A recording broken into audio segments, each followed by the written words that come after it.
Somewhere in Newport News, Virginia, inside the largest shipbuilding facility in the Western Hemisphere, a nuclear-powered aircraft carrier is taking shape on the ways.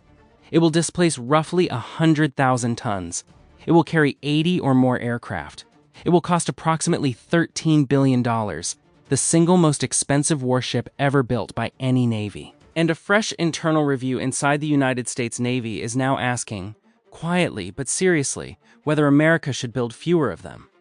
That is the paradox this briefing unpacks. The challenge in the Pacific is not shrinking.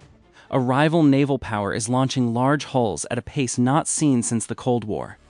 The geometry of the Western Pacific is moving against fixed basing. The range problem is getting harder. Every strategic signal points toward needing more American naval power in the region, not less. And yet here is the review, circulating inside the Pentagon and on Capitol Hill, questioning the future of the Ford-class program, the flagship of American naval projection for a generation. The paradox is not accidental. It is arithmetic. And the arithmetic, once you look at it carefully, is the most unsettling part of the story. To understand why the review exists, you have to understand what a Gerald R. Ford-class carrier actually is, and what it costs to build, crew, and protect. The Ford-class succeeds the Nimitz-class carrier, which entered service in 1975 and defined American naval power for 50 years. The Nimitz-class ships were nuclear-powered, roughly 100,000 tons, and designed to project air power anywhere on the globe within days. The USS Nimitz itself is still in service. The class set the template. One carrier, one nuclear reactor pair, one embarked air wing, one carrier strike group built around it. Arleigh Burke-class destroyers for escort, a Ticonderoga-class cruiser for air defense coordination, fast attack submarines running ahead, a supply ship trailing behind. The whole package, operating together, is the most powerful conventional military instrument any nation has deployed. The Ford class was supposed to improve on that template in every measurable way. The USS Gerald R. Ford, CVN-78, was commissioned in 2017 after years of delays and cost overruns. It introduced the Electromagnetic Aircraft Launch System, EALs, replacing the steam catapults that had launched aircraft since World War II. It introduced advanced arresting gear to replace the hydraulic wire system. It introduced a new nuclear reactor design, the A-1B, more powerful than the A-4W reactors on the Nimitz class. It added more electrical generating capacity, necessary for future directed energy weapons and more advanced radar systems. On paper, the Ford class is a generational leap. The price tag reflects that ambition. The USS Gerald R. Ford came in at roughly $13.3 billion, nearly double the original program estimate. CVN-79, the USS John F. Kennedy, has been trending toward a similar figure. The Navy has been pushing hard for the price to come down on subsequent hulls. CVN-80, the USS Enterprise, and CVN-81, the USS Doris Miller, through block buy contracting with Huntington Ingalls Industries at Newport News. The theory is that buying multiple hulls under one contract drives efficiencies and locks in lower unit costs. Even with those savings, each new Ford-class hull is a multi-billion-dollar commitment stretching across more than a decade of construction. Here is what that $13 billion number buys in comparison. One Ford-class carrier costs approximately the same as 6 to 7 Arleigh Burke-class destroyers. Each Burke-class ship carries 96 vertical launch cells loaded with SM-6 interceptors, Tomahawk cruise missiles, and anti-submarine weapons. Each Burke operates independently, can be stationed at a different point in the Pacific, and presents a targeting problem that is distributed rather than concentrated. 6 Burke-class destroyers spread across the Western Pacific are 6 separate targets, each with its own sensors, its own strike capacity, its own defensive umbrella. One Ford-class carrier, surrounded by those same Burkes, is one target, the highest value target in the ocean. That geometry is where the review begins. The problem is not technological. The Ford class works. The EL system, which suffered chronic reliability problems in its early years. A detail that cost the program considerable credibility in congressional testimony, has since been stabilized. The advanced arresting gear issues have been worked through. The USS Gerald R. Ford completed a successful combat deployment to the Eastern Mediterranean in 2023 and 2024, operating in a contested environment, demonstrating that the ship's systems can function under operational pressure. The carrier is not broken. The question the review raises is subtler and more troubling. The carrier is working exactly as designed, and the environment it was designed for has changed faster than the program could adapt. The environmental change has a name, a designation, and a range: the DF-21D and the DF-26. The DF-21D is a medium-range ballistic missile, road mobile, developed by the People's Liberation Army Rocket Force and assessed by the Pentagon as the world's first anti-ship ballistic missile capable of targeting a moving carrier. Its range is assessed at roughly 1,500 kilometers. The DF-26 is longer-legged, assessed range in the 3,000 to 4,000 kilometer bracket, and carries both conventional and nuclear warheads, with an anti-ship variant that American planners call the carrier killer in open-source discussions. Both missiles are ballistic, meaning they descend on their targets from high altitude at hypersonic speeds in their terminal phase, creating an intercept problem fundamentally different from the cruise missile threat that American carrier defenses were originally engineered to defeat. Here's where the exchange rate logic becomes stark. A DF-26 missile is estimated to cost somewhere in the low to mid single-digit millions of dollars per round. The target it is designed to threaten costs $13 billion and carries 4,500 people. The ratio between the cost of the weapon and the cost of the target is, depending on the exact figure used, somewhere between 1 to 1,000 and 1 to 5,000. That is not a new observation. Defense analysts have been making it for a decade. What has changed is the number of missiles available, the assessed accuracy of the guidance systems, and the ability of the launch platforms to survive long enough to fire. The PLA Rocket Force has been expanding its DF-21D and DF-26 inventory substantially. The exact numbers are classified, but open-source assessments and congressional testimony from senior intelligence officials describe a force that has grown significantly since the missiles first entered service. More missiles, more launchers, more hardened storage sites, better targeting data from a constellation of reconnaissance satellites. The threat is not static. It is a program, and the program is accelerating. What's most surprising about the carrier debate isn't the missiles themselves.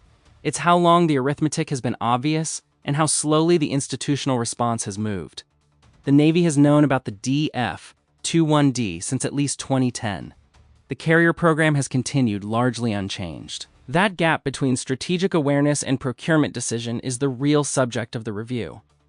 The most direct way to illustrate the exchange rate problem is to look at what the defensive side of the equation costs. An SM-6 interceptor, the primary long-range air defense missile carried by Arleigh Burke class destroyers and used as the outer layer of carrier strike group defense, costs approximately $4 million per round.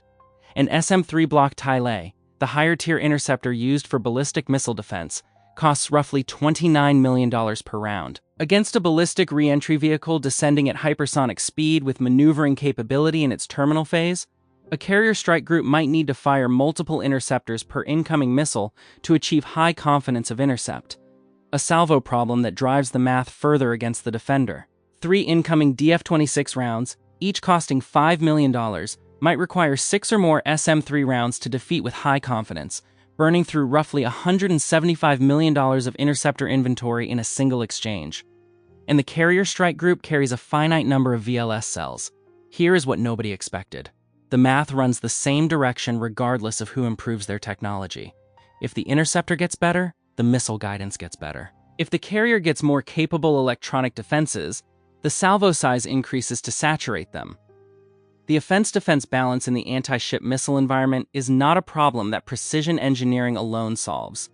It is a structural feature of the exchange rate. The clearest way to see that is to look at what happened to British carrier operations in the Falklands in 1982. A conflict that has nothing to do with the Pacific, but everything to do with the principle. HMS Sheffield, a modern destroyer by the standards of the day, was struck by a single Exocet missile that cost approximately $200,000 and disabled a ship worth hundreds of millions. The Exocet was not a hypersonic ballistic weapon. It was a subsonic sea skimmer. What it demonstrated was the same exchange rate asymmetry at a much smaller scale 4 decades ago. The budget pressure from that exchange rate shows up in a specific place. the number of hulls the Navy can afford to keep in service, and the pace at which it can build new ones. The United States Navy currently operates 11 nuclear-powered aircraft carriers. The statutory minimum mandated by law is 11, though waivers have been granted during transition periods between hulls. The Ford-class program is intended to replace the aging Nimitz-class ships as they reach the end of their service lives, maintaining that 11-carrier floor. The problem is the delivery cadence. The USS Gerald R. Ford was delivered in 2017. The USS John F. Kennedy, CVN-79, has been delayed multiple times and is still working through final outfitting and testing. The USS Enterprise, CVN-80, is under construction. The gap between planned delivery dates and actual delivery dates has become a structural feature of the Ford-class program, not an anomaly. Meanwhile, large hull construction on the other side of the Pacific has been moving in the opposite direction. The People's Liberation Army Navy commissioned the Liaoning, a refurbished Soviet hull, in 2012. The Shandong, China's first domestically built carrier, entered service in 2019. The Fujian, designated Type 003 and equipped with electromagnetic catapults, the same launch technology philosophy as the Ford class, was launched in 2022 and has been conducting sea trials. Assessments of Chinese shipbuilding capacity published by the Congressional Research Service and the Office of Naval Intelligence describe a shipbuilding industry that has surpassed the United States in total tonnage launched per year by a substantial margin. The ratio is not close. China's commercial and naval shipbuilding combined represents the largest shipbuilding capacity in the world, and the naval component is accelerating. One detail from those assessments that stuck with us: the estimate that Chinese shipyards can now produce naval tonnage at a rate that would allow them to significantly expand their battle fleet within this decade, not the next one. The timeline compression is the part of the briefing that tends to silence rooms. Put yourself in the position of a Navy planner looking at those two trend lines. Carrier deliveries slipping to the right. Rival hull launches moving to the left. The gap closing not because American carriers are getting worse, but because the production math is running against you. The question is not whether to respond. The question is how. This is where the review's logic comes into focus, and where the paradox resolves, at least partially. The internal discussion, as described in open-source reporting from outlets including Breaking Defense, Defense News, and testimony before the Senate Armed Services Committee, centers on a concept that has been circulating in naval strategy circles for several years: distributed maritime operations, or DMO. The core idea is to shift from a force structure built around a small number of very high-value, very capable, very expensive concentrated platforms, the carrier strike group model, toward a larger number of less expensive, more survivable, more numerous platforms that present a harder targeting problem. The carrier is not declared obsolete in this framework. It is reframed. The question the review asks is not, should we have carriers? It is, how many carriers, relative to what else we could buy with the same money, gives us the best deterrence posture in the Western Pacific? Here's the part that doesn't make sense on the surface. The review is happening at exactly the moment the Ford class is finally working. The early reliability problems are resolved. The ship is operationally validated. The air wing it carries: F/A-18 Super Hornets, F-35C Lightning IIs, E-2D Advanced Hawkeyes for airborne early warning, EA-18G Growlers for electronic attack, MH-60R Seahawks for anti-submarine warfare, is the most capable carrier air wing in history. If you were going to question the carrier program, you might think the moment of operational success would be the last time to do it. But that is exactly backwards. The time to examine whether the platform strategy is right is when the platform itself is performing as designed, before the next multi-billion-dollar commitment is locked in. The Manning question is the layer of the review that receives the least public attention but carries significant operational weight: a Gerald R. Ford-class carrier requires approximately 4,500 personnel to operate. The ship's company alone, before you add the air wing personnel and the strike group staff. That is 4,500 trained, experienced naval aviators, engineers, weapons, technicians, logistics specialists, and support personnel concentrated on a single hull. The training pipeline to fill those billets is long. The career paths to retain experienced people are expensive. The cognitive load on those crews during sustained high-tempo operations is substantial. And the carrier strike group deployment cycle, Running at elevated tempo for 2 decades of continuous overseas commitments has put real strain on retention and readiness. The DMO alternative does not eliminate the manning problem. A distributed fleet of smaller surface combatants, large unmanned surface vessels, and submarine-launched strike packages still requires people. But spreading that manning across more platforms changes the risk calculus. 4,500 people on one hull represents a catastrophic single-point loss if that hull is struck. The same number of people distributed across 6 or 8 smaller vessels represents 6 or 8 separate decisions for an adversary, each requiring accurate targeting data, each absorbing a separate weapon. The counter-argument, and the carrier community makes it forcefully, is that the carrier is not just a weapons platform. It is a symbol. It is a political instrument. The sight of a Ford-class carrier entering a region communicates something that no collection of smaller ships communicates with the same clarity. When a crisis develops somewhere in the world and the first instinct of policymakers in Washington is to ask, where are the carriers? They are asking a question about signaling as much as about combat power. The carrier is a tool of coercive diplomacy, of crisis management, of reassurance to allies. The Arleigh Burke class destroyer is an excellent warship. It does not produce the same political effect. Defense Secretary Pete Hegseth has publicly discussed the need for a more lethal, more efficient military. Language that tracks with the review's emphasis on cost-effectiveness. How that translates into specific carrier program decisions is still working its way through the budgeting process. What is clear from open-source reporting is that the review has created real uncertainty about the pace of Ford-class procurement beyond CVN 8.1. Here's the take that will probably generate some pushback. The Navy's 11-carrier floor, enshrined in law, may be the wrong metric for the wrong era. Not because carriers are obsolete, but because the law was written to prevent political interference in a procurement program, not to reflect a genuine strategic assessment of optimal force structure. Locking the number of a specific platform type into statute removes flexibility from the planners who have to actually operate in the Pacific. There is a line in the congressional testimony on this subject that reads almost like a budget document trying to win an argument with a map. The argument for keeping 11 carriers is essentially, we have always had 11 carriers. Our allies expect 11 carriers. Our operational plans are written around 11 carriers. The argument against that reasoning is, the Pacific is not the Atlantic. The threat environment of 2025 is not the threat environment of 1995, and operational plans are not strategy. The geometry of the Western Pacific makes the carrier's vulnerability argument more acute than in other theaters. The distance from the Chinese coast to the first island chain, Taiwan, the Ryukyu Islands, the northern Philippines, is roughly 300 to 500 kilometers.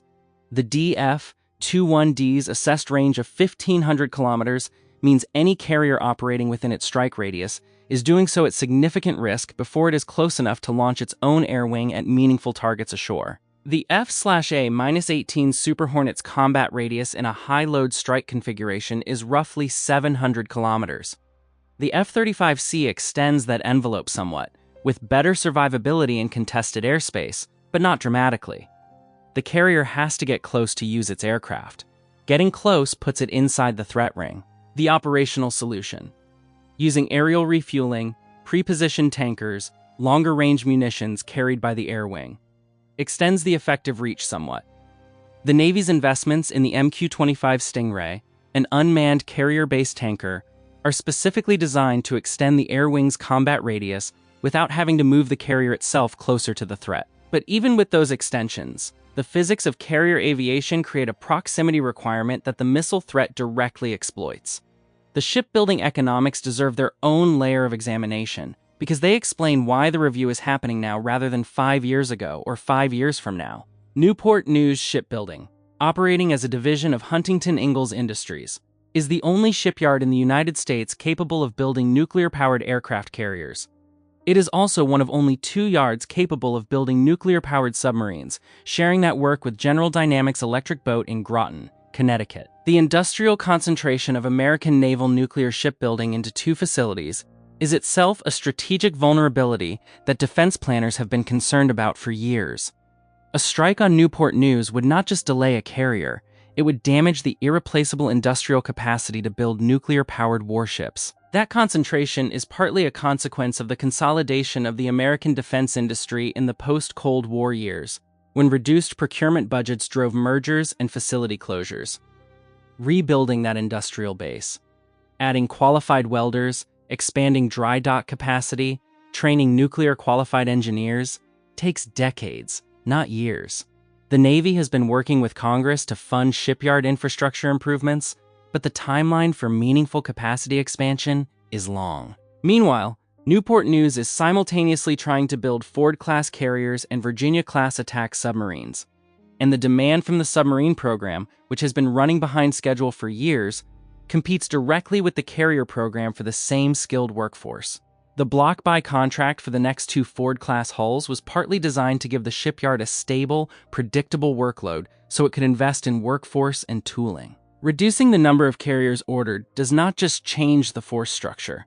It changes the economics of the shipyard, potentially driving up unit costs on the hulls that remain and further stressing the workforce pipeline. This is the problem that the review's proponents have not fully solved. You cannot simply redirect carrier procurement dollars toward more Arleigh Burke destroyers or unmanned surface vessels without also addressing what happens to the carrier shipbuilding industrial base. The economic and industrial dependencies run deep. The resolution this review has been building toward is not a verdict. It is a reframing. The review, as best as can be assessed from open-source reporting and congressional testimony, does not recommend eliminating the carrier. It explores whether the procurement pace should slow, whether the statutory 11-carrier floor should be revisited, and whether investment dollars should shift toward the platforms that complement or partially substitute for carriers in the DMO framework. More Virginia-class submarines, more Arleigh Burke-class destroyers, accelerated development of large unmanned surface vessels, and large unmanned underwater vehicles. Investment in long-range precision strike from platforms other than the carrier air wing.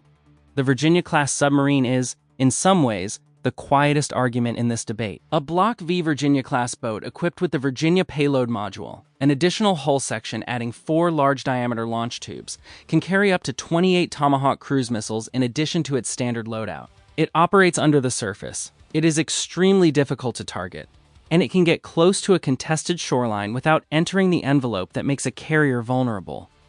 A Virginia-class submarine costs roughly $3.4 billion.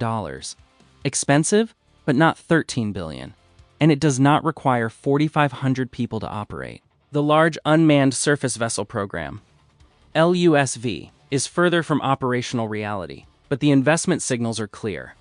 A vessel that can carry a significant vertical launch payload, operate without a crew in high-threat environments, and be replaced without the catastrophic personnel loss of a crewed ship changes the calculus of what the Navy is willing to put inside a threat ring. The USS Gerald R. Ford will never be sent somewhere. Its strike group commanders are not confident it can survive. An unmanned hull carrying Tomahawk missiles can be sent into environments where that confidence does not exist. The F-35C is the bridge between these two worlds. The carrier still matters, partly because it is the only credible way to forward base the F-35C, with its advanced low-observable design, its sensor fusion, and its network connectivity. Close enough to a contested theater to be useful on day one of a conflict. No land base in the region is guaranteed. Allies' airfields are targetable. The carrier's mobility, its ability to move hundreds of miles in a day, makes it harder to target than a fixed base. The F-35C on a carrier is an argument for the carrier that the unmanned surface vessel cannot yet replicate. But here's the layer that the debate often skips. The carrier's mobility is an advantage only as long as its position is not known to the adversary. The PLA's intelligence, surveillance, and reconnaissance architecture, satellites, over-the-horizon radar, maritime patrol aircraft, submarine surveillance networks, has been specifically designed to track carrier movements. Finding a carrier in the Pacific is not the problem it was in 1980. The ocean has gotten smaller, informationally, and a carrier that is tracked and targeted is a carrier that has to spend significant resources just defending itself, which is capacity that is not being used to project power. Looking back at this debate, the real question isn't whether the carrier is obsolete. It's whether the force planning process has kept pace with the threat environment's evolution. The procurement cycle for a Ford-class carrier, from initial design through delivery, spans more than a decade. The DF-21D entered operational service faster than the Ford-class did. The Fujian carrier was conceived, designed, built, and launched in less time than it took to resolve the EAL's reliability problems on CVN-78. The institutional speed mismatch is the structural problem that the review is, imperfectly, trying to address. What do you think? Has the Navy waited too long to ask these questions? Or is the carrier still the irreplaceable centerpiece of American naval power? Drop your answer in the comments. The crew and operational tempo dimension of this debate carries human weight that the budget arguments sometimes obscure. A carrier strike group deployment runs roughly 7 to 9 months. During periods of elevated global demand, which have been nearly continuous since 2001, some ships have exceeded that tempo significantly. The strain on sailors, on families, on retention decisions is real and measurable. The Navy's own surveys track it. Retention in critical rates. Nuclear qualified personnel, experienced aviation maintainers, senior petty officers and technical specialties has been a persistent concern for years. Building more carriers without addressing that tempo problem does not solve the readiness equation. It may worsen it. The distributed force alternative does not eliminate deployment pressure, but it does change the nature of the commitment. Smaller ships, operating more autonomously, with more frequent port access and potentially more flexible deployment patterns, represent a different employment model than the carrier strike group's monolithic 7-month cruise. Whether that difference translates into better retention and readiness is an empirical question the Navy is working through. The strategic weight of what the review decides extends beyond the carrier program itself. It is a signal to allies about what American naval power will look like in the 2030s and 2040s. Japan, South Korea, Australia, the Philippines. All of them make defense planning decisions keyed, in part, to assumptions about American carrier presence in the region. A Japan that believes the United States will maintain robust carrier strike group presence in the Western Pacific makes different procurement decisions than a Japan planning for a more distributed, submarine-heavy American posture. The same is true for Taiwan, where the deterrence calculation turns partly on the credibility of American intervention. And the platform that most visibly represents that credibility is the carrier. The Arleigh Burke destroyer does not communicate the same political message to Taipei that the USS Gerald R. Ford does. That political dimension of the carrier's value is real, even if it does not appear in a cost-per-effect calculation. Here's what this tells us about where we are.